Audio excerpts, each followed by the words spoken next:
Vessel வண்டி வச்சிருக்குது, அதை எடுத்து போட மாட்டானுங்க. இந்த வயசை தான் எடுத்து போடுவான். கேளுங்கடா என்ன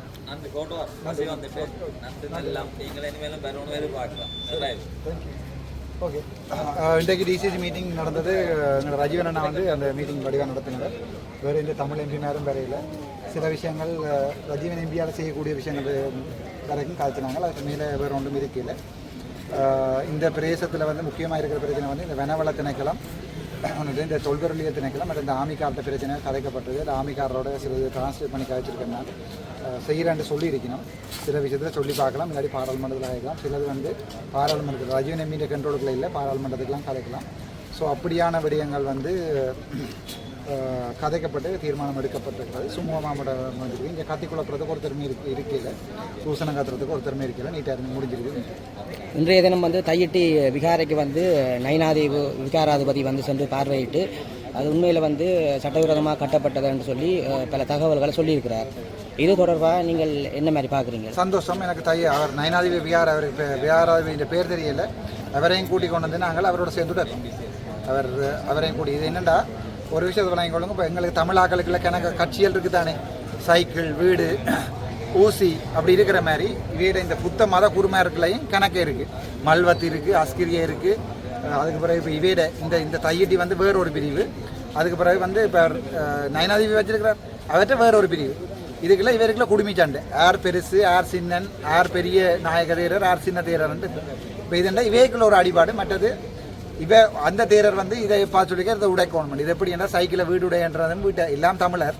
ஆனால் சைக்கிளை பற்றி வீடு கிழிக்கிறது, வீட்டை பற்றி இப்பிடிப்பி கிழிக்கிறது, இப்பிடிப்பியை பற்றி அர்ஜுனா கிழிக்கிறது, இப்படி அதே மாதிரி ஒரு சின்ன அரசியல். இவர் வந்து பார்த்துட்டு போன உடைக்கிறேன்டா சந்தோஷம் தானே ராசா, நாங்களும் வந்து உடைப்பேன் தானே. இவரால் ஏதாவது செய்ய சொல்லும் போது சும்மா வந்து இதை உடைக்கணும்னு சொல்லிட்டு போனா சனம் என்ன உடைக்க போறது சம்பந்தமா சொல்லல, அது உடைக்க இல்லாதாம். ஆனால் அந்த மக்களுக்குரிய மிச்ச காணியை வழங்குறது முதல் நாளே சொல்லி கொண்டிருக்கேன். உடைக்கலான்றதான் நானும் உடைக்கல மாட்டேன், உடைச்சிப்பேன். சட்ட ரீதியாக உடைக்கல மாட்டேன், உடைச்சிருப்போம். அது உடைக்கலாம், சட்ட ரீதியாக உடைக்கலாம். அப்போ சந்தோஷம் உடைக்கலாண்டு. அந்த வியார காணியை விட்டு மிச்ச காணியை விடும் கொண்டு ஒரு வருஷத்துக்கு முன்னே ஜனாதிபதியோட கழிச்சிட்டேன். அதுதானே இப்போ விட்டுருக்காங்க. அதை நான் சொன்னால் தானடா செய்கிறாங்க. அதுக்கு பேருந்து நாங்கள் போயிட்டு போராட்டமாக செய்யணும். இன்றைக்கு பின்னர் 4 மணிக்கு போராட்டத்துக்கு கலப்பி விட்டுருக்கிறேன் போட்டுக்கு. நாளைக்கு போய் சைக்கிள் இப்போ ரிம்லையும் ஓடையில் வாழ்க்கட்டையில் ஓடுது. நீங்கள் அதுக்கு பிறகு சைக்கிள் எப்படி ஓட மாட்டேன் எனக்கு தெரியாது. ஆனால் இதை தனிராசா சொன்னாங்க, தமிழில் தானே சொன்னாங்க, அந்த விகாரையை இடிக்க மாட்டாங்கன்னு. கேந்திரமாக சொல்லி கொண்டிருக்கேன், அகற்ற வேணும், உடைக்க வேண்டாம். எனக்கு விளங்கல கேந்திரமாக சவலால் தான் இதை தூக்கி கொண்டே வெளியே வைக்கிறது உண்டு. இப்போ அகற்ற வேணும், உடைக்க வேண்டாமன்றா என்னடா மீனிங்? அதை உடைச்சி தான் அகற்றலாம். அது உடைக்க வேண்டாமா, ஆனால் அகற்ற வேணுமான்னு சொல்லிக்கிறேன். எனக்கு அது விளங்கிடுது. காணி உரிமைக்கான மக்கள் இயக்க அமைப்புடைய தலைவர் சுனில் அவர்கள் அண்மையில் ஒரு பேட்டி அளித்திருந்தால் வெளியிட்டிருந்தால் தையிட்டி காணி வந்து ஒருத்தருக்கு தான் உறுதி இருக்குன்னு சொல்லி, ஆனால் திரும்பவும் முரளிதரன் என்ன கூறுகிறான்னு சொன்னால் 16 பேருக்கு உறுதி இருப்பதாகவும் நீங்கள் யூடியூப்பில் காணொலி வெளியிடாமல் பகிரங்க விவாதத்திற்கு தான் தயார் பெரேசியரா எல்லாம் மீட்டிங் போகல. இந்த இதுக்கு போய் எனக்கு ஒரு ஸ்டாண்டர்ட் இருக்குது தானடா. நான் ரோட்டில் போகிறோம் எல்லாம் வந்து பகிரங்க விவாதம் நான் ஒவ்வொருத்தனோட நின்று வியாஜி வந்துருக்காடா லூஸ் மாதிரி. அந்த 4 பேர் ஏற்கனவே உறுதியோட வந்திருக்காங்க. ஃபைனா இப்போ இங்கே வா, என்னோட உறுதி இருந்தால் நான் என்ன செய்வேன்? எந்த காணிக்கில் நீ காலை வச்சுட்டு என்னோட உறுதி இருந்தால் நான் என்ன செய்வேன்? சுடு வேண்டாம் விளங்கிச்ச உனக்கு. நான் எல்லாம் போலீஸில் எல்லாம் சொல்லி கொண்டிருக்க மாட்டேன். முடிஞ்சால் காணியெல்லாம் இருக்கு பெரியவனால வந்திருந்து காணிக்கில் காலை வச்சு பாரு. உறுதி இருந்தால் கோபம் இருந்தானே ராசா. ஏன் உறுதி இருக்குன்னு வெறுட்டுறது, உறுதி இருக்குன்னு வெறுட்டுறது, துவக்கி இருக்கிற மாதிரி வெறுட்டுற மாதிரி இல்லை. உறுதி இருக்குன்னா சட்டப்படி நடவடிக்கை எடுங்க, அல்லது ஜிஎஸ்கிட்ட கொண்டே காட்டுங்க. நான் அதானே சொன்னேன், நான் ஜிஏட்ட கொண்டே காட்டுங்க. ஜிஏட்ட காட்டி ஜிஏ ஆக்டிவ் பண்ணி இருக்கிறாரா, காணியை விடுறாங்களா வேண்டும் கொண்டு தானே சொல்லியிருக்கேன். நான் எங்கடா சொன்னேன் இவங்கள்ட்ட, இவங்க வந்து குளர்றவன் யாரோட உறுதிக்காரன் வேறு யாரோ. நான் அதை சொல்லிக்கிறேன் தானே, சனத்தின் காணின்ட்டு. அது யாரு சனத்தின் காணி குளர்றவன் யாரோ. ஆனால் குளர்றவன் சொல்கிறான் மாமாண்ட மகளுக்கு மகள்கிட்ட சித்த பார்க்கண்டு. உறுதி வந்த பேர் சட்டப்படி நடவடிக்கை எடுக்கணும்டா. எந்த பேரில் காணி இருக்கணும், அல்லது பவரை பெட்டோனி இருக்கணும். பவரை பெட்டோனின்னா எனக்கு என்ன தமிழ் தெரியாது. பவரை பெட்டோனி இல்லை இந்த பேரில் காணி இருக்கும். உங்கள்கிட்ட பேரில் காணி இருந்தால் வாங்கணும்னு கூப்பிடுறாங்க தானேடா. வரமாட்டம் மட்டும் போட்டு இப்போ ஜிஏவோட போய் காய்ச்சி போட சொல்லிக்காங்க. இப்போ விடுற காணியை வேண்டுற மாதிரி இந்த ரஜீவனை படிக்கிற போகிற ரெசல்ல தையிட்டி விகாரை விடையாச்சு அனுர அரசாங்கத்தை காப்பாற்றுவது அர்ஜுனா ராமனா என்று வந்து பரவலாக பேசப்படுது. உண்மையா அனுர அரசாங்கத்தை காப்பாற்றுறதால எனக்கு என்ன லாபம் பெறப்போகுது? என்ன லாபம் பெறப்போகுதுன்னு சொல்லு, என்ன லாபம் பெறப்போகுதுன்னு சொல்லு. எனக்கு அனுர அரசாங்கம் 189 பாராளுமன்ற உறுப்பினரோட இருக்குது. நான் இவ்வளோ பெரிய ஆள்றா, நான் ஜோதிச்சு பேர் ஒரு பெரிய அரசாங்கத்தையே காப்பாற்றுறது நான் என்று சொல்கிறேன்.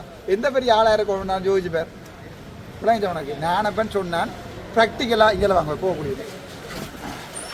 ப்ராக்டிக்கலாக என்ன நடக்குமோ அதை செய்ய சொல்லி சொன்னான். அது அனுர அரசாங்கத்தை காப்பாற்றுறதா இருந்தால் அன்றைக்கு நான் தெல்லிப்பள வைத்தியசாலையெல்லாம் விட்டேலாடா இருக்கணும், நீங்கள் கொண்டு மானத்துக்கு எடுங்க, என்ன மத்திக்கு எடுங்கண்டு அன்று அரசாங்கத்தை சப்போர்ட் பண்ணுறேன்னா தெல்லிப்பள வைத்தியசாலையை விட்டெல்லாம் எடுக்கணும். இன்றைக்குமே என்ன சொன்னான் ரஜீவன் இருந்தான், உங்களால் செய்யலாண்டா நான் மானசபை எடுத்தேன்டா நான் செய்வேன்.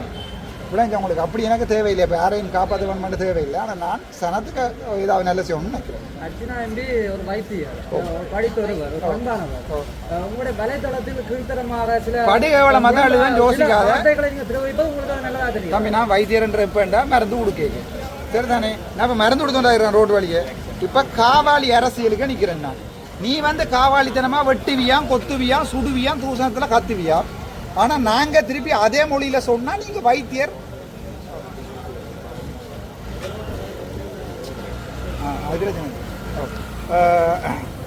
நீங்கள் என்னதான் கூத்தி கூடனா நாங்கள்லாம் இப்போ நாங்கள் மாலையை போட்டு நிற்குவோம், நீங்கள் வந்து அடிப்பீங்க நொட்டுவீங்க. நீங்கள் நொட்டினா நாங்களே நொட்டுவோம், நீங்கள் சுட்டா நாங்களே சுடுவோம். இப்போலாம் நாங்களும் மேனேஜர் தான். நீங்கள் பட்ட தூசணத்தில் ஹோல்ட் பண்ணி கத்துவீங்க, நல்ல வெறியில் கத்துவீங்க, நாங்கள் அதை கேட்டு பேசாமல் இருக்கோம். ஏன்னா நாங்கள் வைத்தியர்கள் மூடிட்டு இருக்கோம். அப்படியே கேளுங்க வேறு ஏதாவது.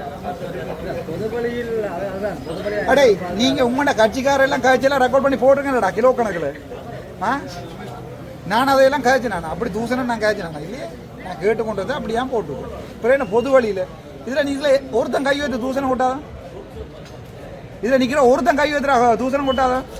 மாவட்ட சபை தேர்தலில் முதலமைச்சராக வருவதற்கு வாய்ப்பு இருக்கிறோம். ஏன் வாய்ப்பு? நாங்கள் தான் வருவேன்னு யோசிக்காது. ஏன் வாய்ப்பு?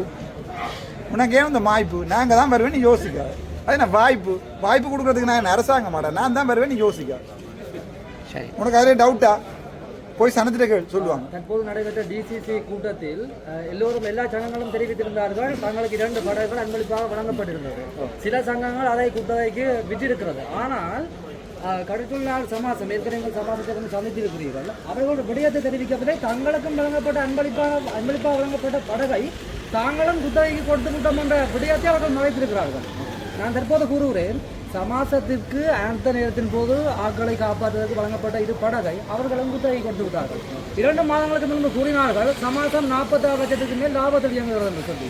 இது சரியான விடயம்? 100% பள்ளியான விடயம். சமாசம் நானா நடத்துறேன் இல்லை, இந்த மாமா சித்தப்பாவா சமாசம் நடத்துறாங்க? சமாசத்துக்கும் எனக்கு என்ன சம்பந்தம்? சந்திச்சா போல அவங்க செய்யற எல்லாத்துக்கும் நானாடா போய் சொல்றேன். விடயத்தை அவர்கள் உங்களுக்கு சொல்லாமல் மறைத்து விட்டார். அதுக்கு நான் என்ன இது இப்ப படியாக நாங்கள் சொல்லுகிறோம். இது எனக்கு தெரியாது. சங்கமோ சமாசமோ ஏதோ ஒன்றை சந்திச்சு நானாடா ராசா அதை கொடுத்துறேன்.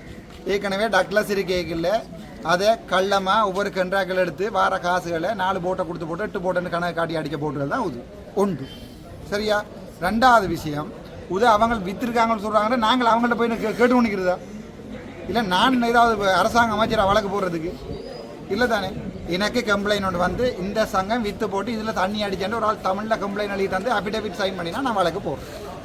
வணங்கியாரா சார்? அவ்வளோதான் ஒரு எம்பியால் செய்யணும். சரி தானே. என்னோட இவர் வந்து கதைக்கிறாருன்றதுக்காண்டி அல்லது என்னோட இவர் வந்து கதைக்கிறாருன்ட்டு இவர் இன்னொரு பொம்பளை பிள்ளையோட கதைச்சோன்னா உங்களோட கதைச்சவர் இன்னொரு பொம்பளை பிள்ளையோட கதைக்கிறார். இப்போ நீங்கள் பொறுப்பு கூடுதல் மாட்டேன். நான் அவனை போய் லொக் பண்ணி கொண்டு திருக்காடா அவன் ஆண்டு யார செம்மறி மாதிரி கேள்வி எடுத்து கேள்வி வேறு ஏதாவது கேளுங்க. நான் பார்த்தேன் ராசா எல்லாரும் கம்ப்ளைண்ட் பண்ணவங்க கம்ப்ளைண்ட் பண்ண விஷயத்தை தான் கதைச்சிருக்கிறேன். நான் இதுக்காண்டி நான் போய் அவங்களை முழு பொறுப்படுத்தி இந்த கஸ்டடியில் இடம் வச்சிருக்கேன். இல்லை தானே பிளவுற யார் நீ நல்லவடா? நீ இல்லையே ஊரில் இருக்க தேங்காய் முழுக்க களை எடுக்கிறே நீ பேருந்து இதில் கேமராவதி கூட வந்து நிற்கிறது நீ. சரிதானே? நீ நல்லவனோட சொல்லு, கையெழுத்து மனசாட்சியத்தோடு சொல்லு. நீ நல்லவனோடு சொல்லி அப்போ பிறகு என்ன பார்த்து நல்லவனாட்டு கேட்குறாய்? பிறகு என்ன? சரி வேற கேள்வி. நான் உன்னை தனிப்பட்ட ரீதியில் வேற ஒன்றும் சொல்லாத சும்மா சொல்கிறேன். இங்கே ஒருத்தர் நல்லவனும் இல்லை கட்டவனும் இல்லை. இங்கே முழுக்க களவெடுக்கிற முழுக்க எங்கள்கிட்ட அரசு அதிகாரிகளில் இருந்து கொன்றா கொடுக்கறது எல்லாம் அடிக்கிறது நாங்கள் தான், உளர்றது நாங்கள் தான். என்ன நீ வா வேணா வந்து செய்வோம், வா நடத்துவோம் வந்து செய்ய. நாளைக்கு அடுத்த முறை எலெக்ஷன்ல கேள் பேரை போட்டு இது இத்தனை போட்டு நீ செய்யறா சார் நாங்கள் போகிறோம். நீ வெற்றி விட்டு வாட உனக்கே தெரியும். வேற என்ன? ஓகே நன்றி நன்றி.